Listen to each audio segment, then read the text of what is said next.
hiring from the LGBT plus talent pool, a best practices guide powered by Verisk. As we come to the close, we now have a perfect guide to help you hire LGBT plus talent.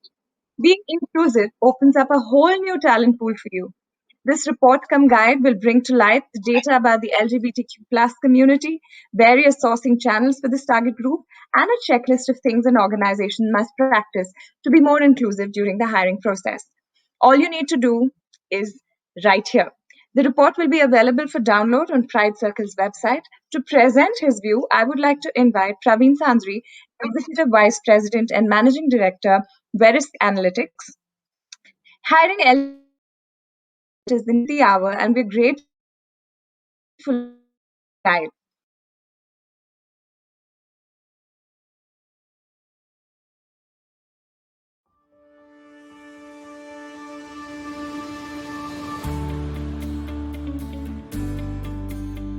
At Verisk, the breadth and scope of the work we do every day impacts the world in important and meaningful ways. We help communities and governments recover from natural and man-made catastrophes. Our insights and commercial intelligence on renewable energy, such as wind and solar, help protect our planet. We protect the environment and improve worker and user safety. Global economies are strengthened by the consumer and commercial banking insights we provide. By helping streamline claim settlements, we get injured parties back to work. Our data and people help countries and governments worldwide maximize the return on their own natural resources. We advance human rights through our risk assessments regarding injustices, such as modern slavery and conflict minerals. We help vulnerable children, people, and communities through philanthropic efforts, such as supporting sustainable energy in developing countries. We innovate every day to make a difference in the world, countries, local communities, and individual lives. Together, we are committed to the greater good. Together, we are one Verisk.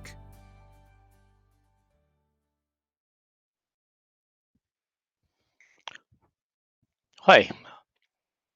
Before I begin my presentation, I hope, I wish and pray that every one of you, your family members, your loved ones, your dear friends, all of them are staying safe and continue to stay safe during this unprecedented pandemic that we are going through.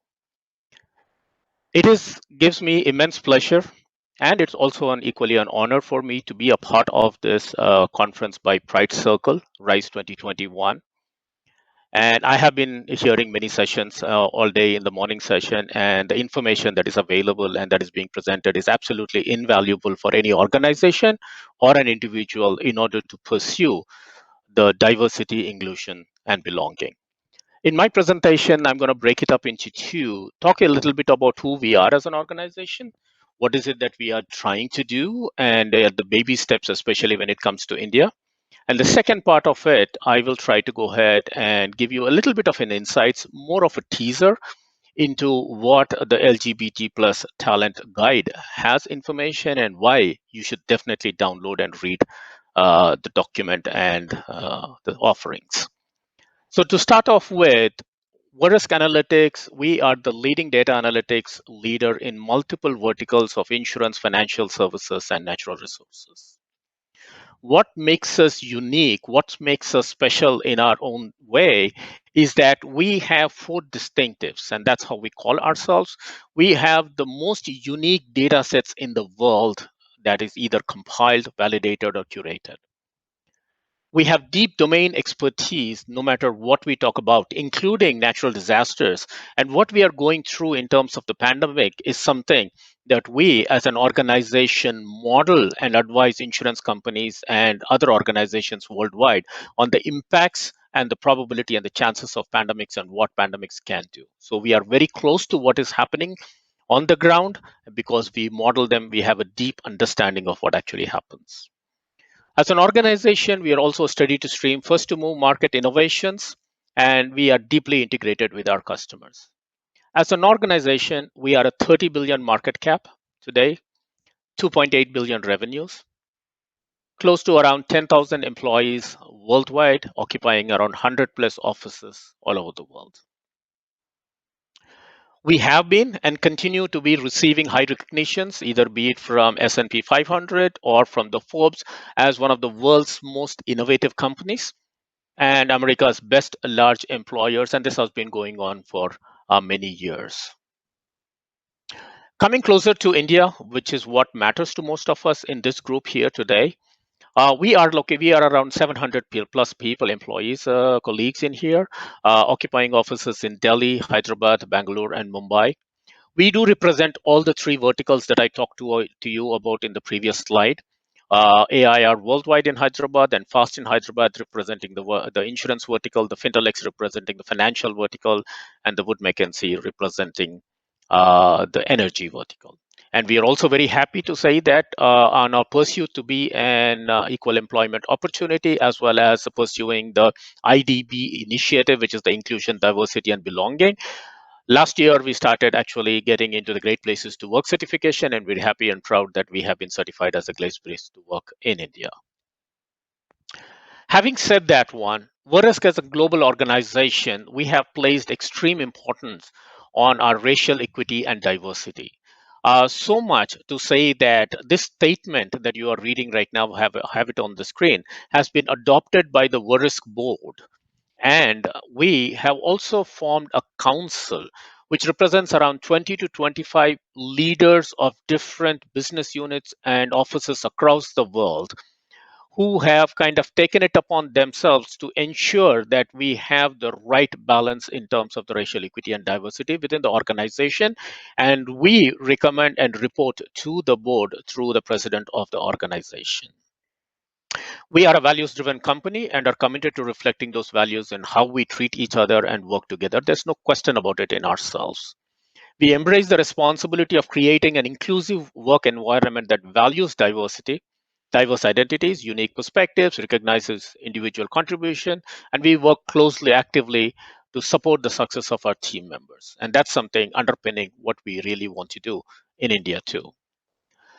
When I first got into this whole diversity aspect of it just around a year, 2 years back, what was the most striking thing that made me say, yes, I'm going to be a part of it, and yes, I'm going to make a difference to this cause, is this simple slide that you have seen here. A lot of people have talked about this one, and most people have seen, and also most organizations, and as a matter of fact, most statements actually talk about diversity and inclusion a lot more. What is actually missing in some is the belonging. However, in a previous presentation, in a talk, I did hear one of the panelists kind of talk about belonging, which is absolutely essential.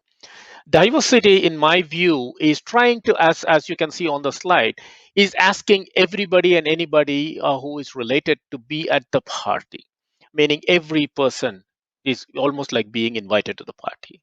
But once you get to the party, if you're going to sit in one corner and really not be a part of it, that's not real diversity. You would have checked the box on it, but you wouldn't have done really much to it. This is where inclusion comes in, where you need to be included. Just imagine that if you're sitting alone in a party and somebody comes and talks to you, has a short conversation, tries to include you in the activities and be a part of it, you really feel like, you know what, I have been invited and I am included in this. I am one among these people. That gives us a very, very good feeling. Both diversity and inclusion is something that organizations have to do in order to set up the infrastructure, the mood, the whole setting, in order to make sure you not only get people, you make them included. But what is extremely important is belonging. Okay. Now, only when you do the inclusion, bring the diversity, do the inclusion part, and make them feel as if they are one among them, in which if they start dancing as nobody is watching, that means you have arrived. That means you have now completed the circle, and this is where the value is. Without belonging, diversity and inclusions are going to be mere check boxes. Yes, they will get your organization a little forward, but I don't think you're really going to achieve the end goal and the entire benefits around that. So my one call to everyone is, when we talk about diversity and inclusion, we should talk about belonging. All three of them are absolutely important. That is something that I have taken away from my learnings in the last 2 years, and that's exactly what I intend to do within the organizations in India for Verisk. As a company, Verisk has many employee resource groups. Okay, we have Accessibility Network Group, we have Asian Network, Reach, Pride, Veterans, Parents, Women's Network Groups, and so on. More groups are going to be formed as and when the need comes in, because we understand, we realize, we encourage different sects of our employees forming their own groups in order to achieve their objectives, in order to move forward in their both their professional and personal careers. What is relevant here is the Verisk Pride Network. The mission of the Verisk Pride Network is to provide an alliance for all our Verisk citizens, all our employees, regardless of the sexual orientation, gender identity, or gender expression, so to speak. The goal of this alliance is to cultivate an environment of support, acceptance, and belonging through education, outreach, inclusion, and celebration of each individual person. When it comes to the Pride network groups that are quote unquote active within the Verisk worldwide offices, here are some examples of those ones. The Boston office, the Calgary, the Edinburgh, Houston, Jersey City, Lehigh, Mexico, and Singapore, all of them have active Pride chapters where they have active members in these ones, and they conduct many activities over the years across the Verisk organization. What I'm listing here on the left and the right side is not something that I'm going to go through, but just kind of browse through this to see the kind of activities that were conducted by Verisk in the year 2020. And in the year 2021, we've already started off on some, and some of them are on their way, and more will be coming in. The reason why I am putting this up to show to you that as a Verisk, as an organization, we are marching ahead with our objective, and we are conducting a lot of things. One of the reasons why we also took extreme interest in participating in the Pride Circle as well as the RISE conference is in order to get into this whole aspect of diversity, inclusion, and belonging head first, and then figure out what else we really need to do, because we are absolutely, it is extremely important, and we are championing this cause on our side. When it comes to India, we don't necessarily have an active chapter because we don't necessarily have members as of yet.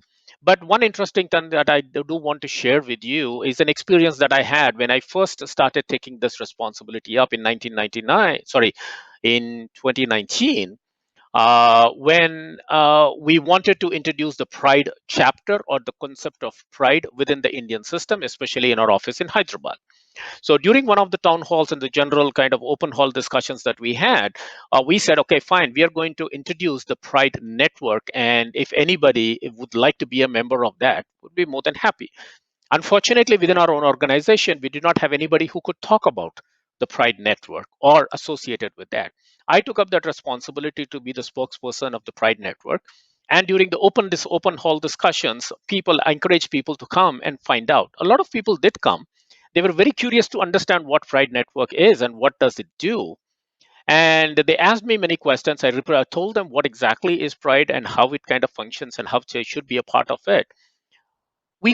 I could see the difference in the way they reacted to that. They were polite enough since I was their boss. However, not many people came back after that session. At one point, I felt a little disappointed, but then I said, this is exactly the kind of conversations that we need to be having within the organization to raise the level of all the understanding and awareness of people on what Pride Network is, why it is important, even though those conversations could be difficult, uncomfortable. No, I still kind of have these discussions internally, and through this conference and through our recruiting, we're going to talk about a little bit later. I'm hoping that we could hire a few of the diverse people and the diverse entities, and then we can have an active chapter even in India. Okay, so I kind of talked about why India.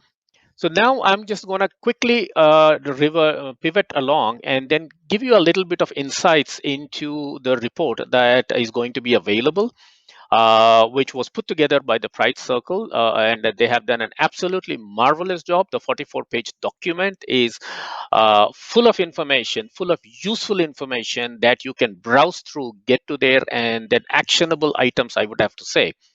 And I'm proud as a part of Verisk to actually launch this Hiring LGBT plus Talent and the Best Practices Guide. We all know that hiring LGBT plus talent can be challenging. The legal context, the social stigma, the lack of sufficient information can make it a very arduous process. This guide specifically looks at enabling and simplifying the whole process of hiring LGBT plus talent in the Indian context while drawing from the successes of the international data, international programs, and approaches that are out there. This guide will also enable in not just hiring, but also retaining of the talent of the LGBT plus talent. The guide also provides insight into the LGBT plus employees, what LGBT plus employees look at for organizations before even selecting which organization that they would like to kind of be a part of. It's broken up into three: attracting LGBT plus talent, hiring process, and growth and retention process. I highly encourage everybody to kind of look at it. Now, what are the major issues faced by LGBT plus community in the workforce? Now, I don't need to be a preacher here. I think a lot of people in this conference really know what the ground realities of this one are. But for those people who are new, such as me, who has been very newly inducted into this whole concept of LGBT plus and hiring, it's important for us to understand that. It is all the way from the biases and the lack of awareness. I think that is the most important thing, especially when it comes to India. The awareness level on this one is so low. And second, the sensitivity of even addressing this subject is very low. And hence, most organizations, most people, most managers don't want to really talk about it until and unless it's absolutely necessary. That narrative has to change. We really need to kind of be proactive, go out there and talk about this a lot more in the open. Second is in the language. That language that we use, how we post our opportunities, how we talk about it in documentation, and everywhere you look at it, it needs to become gender neutral, and we need to kind of pay more attention to that one. Voice, the discrepancy in the voice. All of us kind of associate a certain kind of voice to a certain kind of a gender, and when there is a mismatch in that one, the curiosity, or we kind of have a generally our biases kind of kick in, and so on. So we need to be aware of that one, and then need to address the voice related issue, and it be it dress code or privacy violation, or even change of documentation.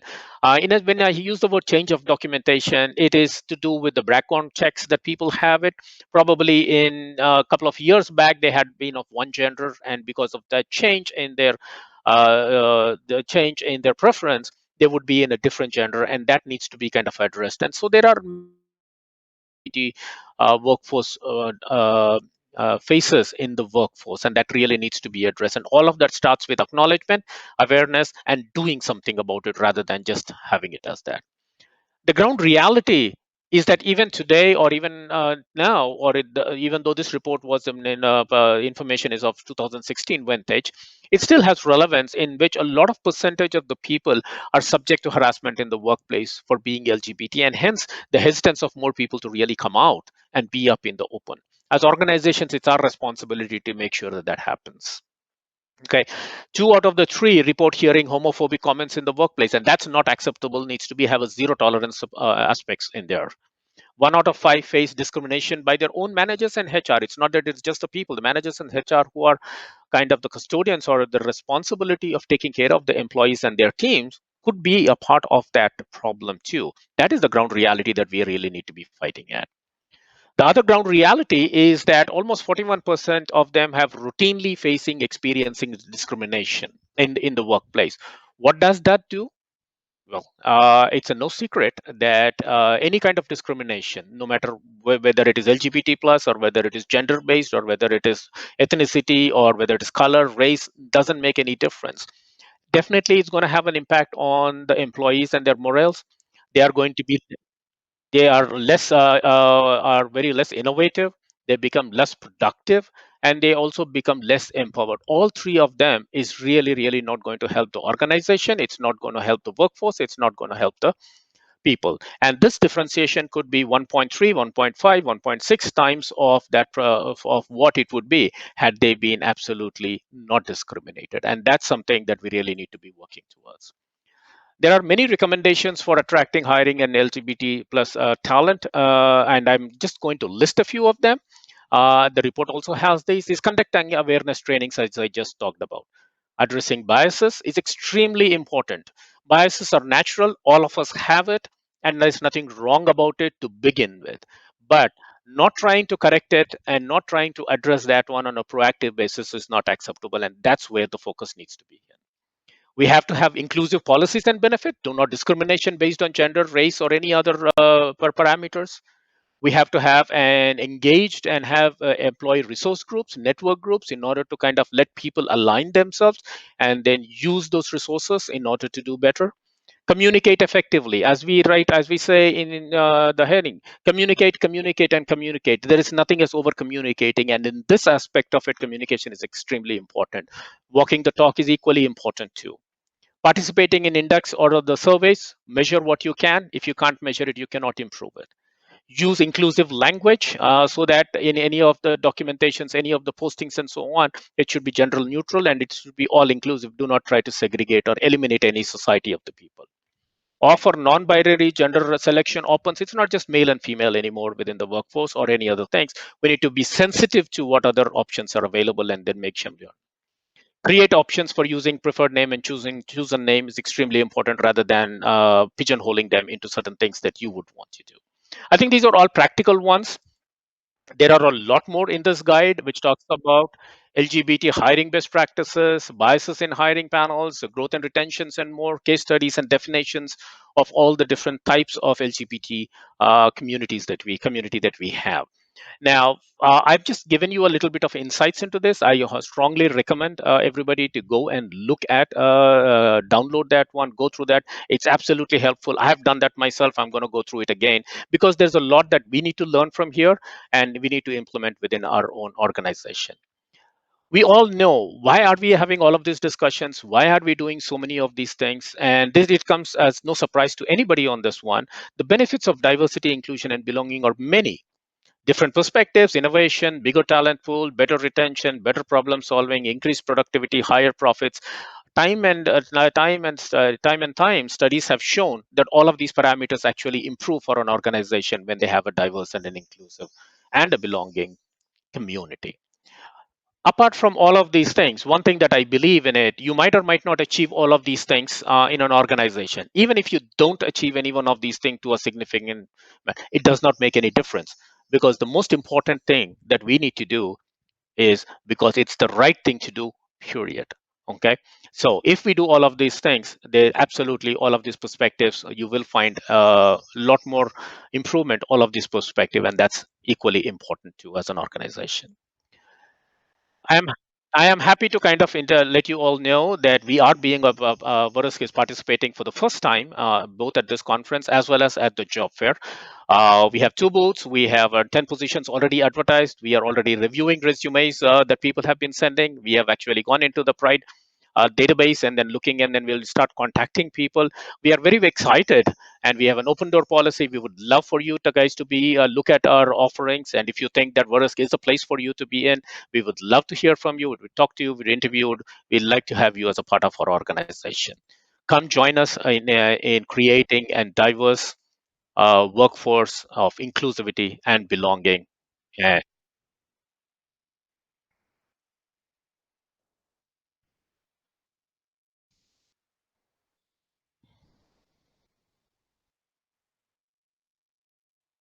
Yes. So as I said, and I'm again, I would like to thank the Pride as well as to be a part of this conference. And if there are any questions on the floor, I would be more than happy to kind of take them.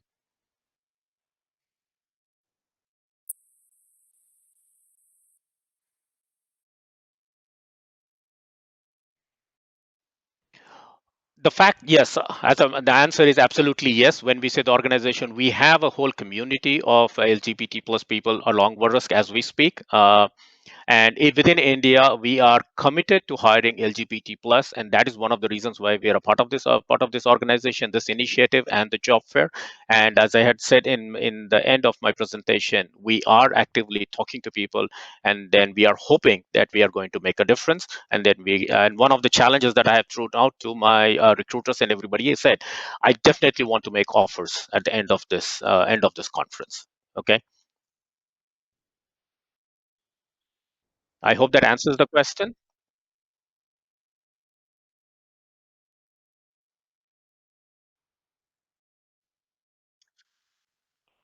All right, and thank you for your time. Thank you for everybody who's kind of been a part of this conference. I think together we can make a difference, and we should. Thank you. Thank you. Thank you so much, Praveen. Thank you so much, Praveen. I think that truly brought us to the close on almost everything that we wanted to do. And for us, I think looking at inclusion, diversity, and belonging, racial equity and diversity, like I said, brought it all together beautifully into that closing package.